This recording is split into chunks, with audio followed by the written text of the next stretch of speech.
Hello friends, আজ আবার একটি নতুন গল্প নিয়ে ফিরে এলাম। গল্পটি মন দিয়ে শুনবেন এবং ভালো লাগলে লাইক করবেন এবং কমেন্ট করবেন এবং আমার চ্যানেলটিকে সাবস্ক্রাইব করে আমার পাশে থাকবেন। আজও মনে পড়ে যায় সেই দিনটার কথা, যেদিন মা মনিকা চৌধুরী বাড়িতে ছোট্ট মেয়েটাকে কোলে করে ঢুকেছিল। মা ঠাকুমা অপরূপা সারা পাড়ায় মিষ্টি বিতরণ করেছিল। ঠাকুমা সাধ করে নাম রাখলো পরি, প্রমিতা। খুশি হয়েছিল বাড়ির সবাই, বিশেষ করে মেয়েটার বাবা সুবিমল। তিনি বলেছিলেন একটা মেয়ে 10টা ছেলের সমান।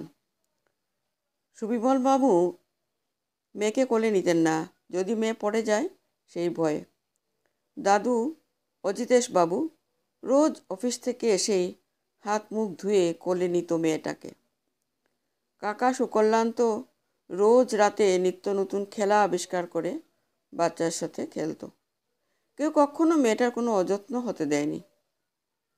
দেখতে দেখতে সুন্দর করে সাতটা মাস অতিক্রম করলো আমাদের ছোট্ট পরি। এবার তো তার অন্নপ্রাশন দিতে হয়।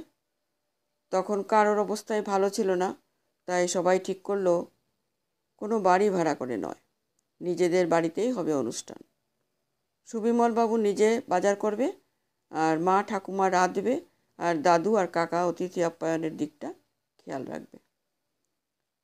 অন্নপ্রাশনের দিন সকালে বাবা বাজারে যেতেই ভিড়ের মধ্যে পকেট থেকে পড়ে গেল চকচকে একটা 500 টাকার নোট। তখনকার দিনে 500 টাকার অনেক দাম, তাও একমাত্র মেয়ের মুখে ভাত বলে কথা। তার মধ্যেই কোনো রকমে বাজার করে বাড়ি ফিরল সুবিমল। সুষ্ঠুভাবে মিটে গেল মুখে ভাতের অনুষ্ঠান। এর ঠিক 3 বছরের মধ্যে কাকার বিয়ে ঠিক করা হলো তারই পছন্দের পাত্রী অরুণিমার সাথে।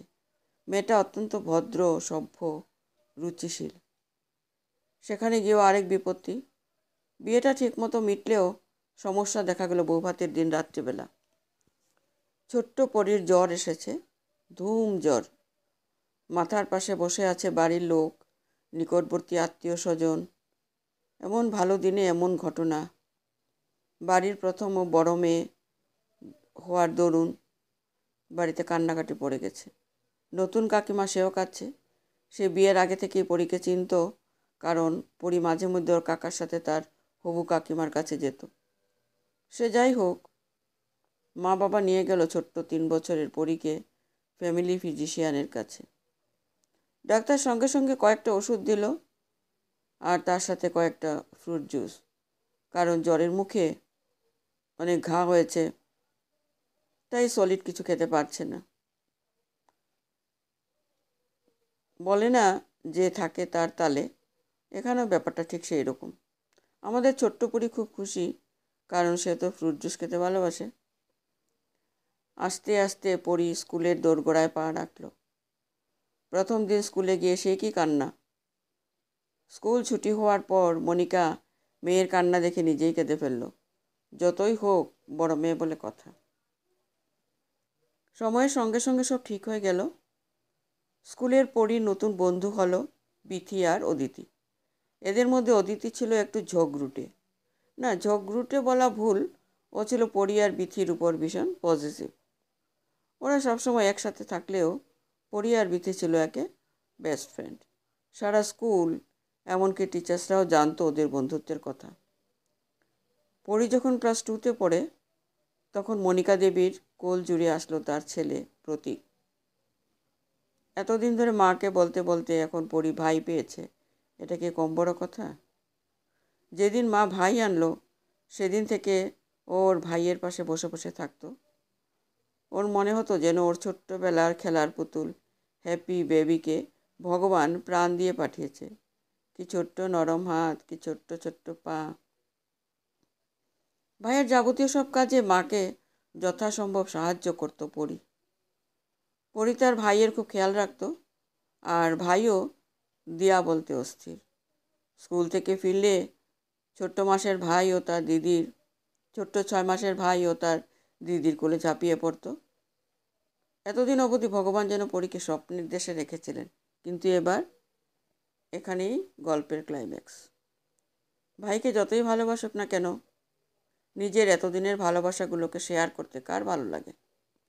ভাই হওয়ার পর কোনো অন্যায় করলে কেউ যদি বকতো, তাহলে পরীর মনে হতো যে ভাই যেন ওর এতদিনের ভালোবাসাগুলোকে কেড়ে নিচ্ছে। ও চুপিসারে মন খারাপ করত। পরী আদপে ছিল খুব শক্ত মনের। ওই মন খারাপগুলো কাটাতে গল্প লিখতে শুরু করে। ওর লেখার হাত ছিল অসাধারণ। এর মধ্যে ওর ভাই বড় হলো, তার 6 বছর পূর্ণ হলো। ওর ভাই দেখতো যে ওর দিদিকে বাড়ির সবাই বকাবকি করে, তাই সেও দিদিকে শাসন করতে শুরু করে। কারণে অকারণে গায়ে হাত দিত। পরিবোধ এত মার ওর বাবা মায়ের কাছেও খেত না, যা ওর ভাইয়ের কাছে খেত। পরি খুব শান্তশিষ্ট মেয়ে ছিল। ভাই যদি ওকে খুব জোরে না মারত, তাহলে ও কাউকে বলতো না, আর সেটাই হয়ে গেছিল ওর জীবনের অন্যতম ভুল। ভাই মারতে মারতে এমন একটা জায়গায় নিয়ে গেল যে ও আর ভাইকে মারতে বাধ্য হতো, যেখানে পরি কারোর গায়ে হাত দেয়নি। বাড়ির সবাই প্রতীককে বকলেও প্রতীক নিজেকে বদলালো না। পরীর গানের গলা ছিল অপূর্ব। মা, ঠাকুমা, কাকিমা ওর 8 বছর বয়সে সাধ করে কাছেই একটা গানের ক্লাসে ভর্তি করে দিয়েছিল। কিন্তু ক্লাস 9-এ পড়ার চাপে ওর বাবা সেটাও বন্ধ করে দেয়। তার বদলে দিয়ে দেয় একটা ফোন, যেহেতু পড়াশোনার কাজে লাগে। মেয়েটা গানের ক্লাসে গেলে একটু প্রাণ খুলে নিঃশ্বাস নিতে পারত। এখন তারও উপায় নেই। স্কুলও ছুটি করোনার কারণে। মেয়েটা ফোনের প্রতি আসক্ত হয়ে পড়ে। ও এবার অনলাইন রাইটিং প্ল্যাটফর্মে লেখালেখি শুরু করে। কিন্তু শুধু লিখলেই তো হলো না, গল্পের প্লটও তো ভাবতে হবে। কিন্তু তার হচ্ছে কই? সারাদিন তো বইয়ে মুখ গুজে থাকতে হয়। তাই পড়ি ঠিক করে যে স্নানের সময় ও বাথরুমে বসে বসে ভাববে। একটা অদ্ভুত না? হ্যাঁ, অদ্ভুতই তো। পড়ি হাতে পায়ে বড় হলেও মাথা একেবারেই বড় হয়নি। ও ক্লাস 9-এ পড়লে ওর মধ্যে তখন ম্যাচুরিটি আসেনি। ও ছোট থেকেই ছিল একটু বোকা বোকা। বাবা মায়ের অত্যন্ত আদরের কিনা। এমনকি ও যখন প্রথম বন্ধুদের কাছে মেনস্ট্রুয়াল সাইকেলের কথা শুনে, তখন ও বুঝতেই পারেনি। ও বাড়িতে এসে মনিকা দেবীকে বলায় মনিকা দেবী, অরুণিমা দেবী ওকে বুঝিয়ে দিয়েছিল ভালো করে ব্যাপারটা। সে যাই হোক, ওর বাথরুমে বসে বসে গল্পের প্লট ভাবার ব্যাপারটাও কাউকে বলেনি। যদি কেউ হাসাহাসি করে, তাই সেটাই কাল হলো। বাড়ির সবাই বলা বলি করতে আরম্ভ করলো যে বাথরুমে স্নান না করে ও বসে থাকে। সবাই ভাবতে শুরু করলো যে ওর বোধহয় কোনো সাইকিয়াট্রিক ডিসঅর্ডার হয়েছে। বলতো না শুধু কাকিমা আর মা, সবাই ওর মাকে বলতো মেয়েকে কাউন্সিলিং করানোর দরকার। ওর মা বাড়ির লোকের মুখে উপর কিছু না বললেও মনে মনে কষ্ট পেত, রাগ হতো, আর সেই রাগ পরীর উপর দেখাতো। পরীকে এই নিয়ে কেউ কিছু বললেও স্পষ্ট জবাব দিয়ে দিত। মুখের উপর যা নয় তাই বলে দিত। ওর মাকেও বলতো যে ভগবান মানুষের দুটো কান দিয়েছে, এক কান দিয়ে কথা শোনার জন্য আর অন্য কান দিয়ে সেই কথা বার করে দেওয়ার জন্য। পরী ছেলে মানুষ হলেও বুঝতে পারতো মায়ের মনের কষ্টগুলো, কিন্তু সে তো মেন্টালি সিক নয়। পরী যে এই কথাগুলো তার বাবাকে বলবে এমনটাও নয়, কারণ সুবিমলবাবু এখন ভালো চাকরি করে, তার পাশাপাশি পার্টি করে। এত খাটাখাটনির পর বাবাকে এগুলো বলতে খারাপই লাগতো। একদিন এই অশান্তির চরমে উঠল। পরীর ধৈর্যের বাঁধ ভাঙল সেদিন, যেদিন ও দেখলো যে কাকা ছোট্ট থেকে ওকে ভালোবাসে এসেছে। সেই কাকা ওর বোকামোগুলো দেখে, ওর বাচ্চামোগুলো দেখে হয়তো মজা করেই ওকে বলল যে ওকে অ্যাসাইলেমে দিয়ে আসবে। প্রথম প্রথম উড়িয়ে দিলেও পরি ব্যাপারটাও সিরিয়াসলি নিল। পরি ভাবলো যে ওর জীবনে কোনো এন্টারটেনমেন্ট নেই। স্কুল বন্ধ, গান শিখত, তাও ছেড়ে দিল। আর এখন এসব কথা ও আর নিতে পারছে না।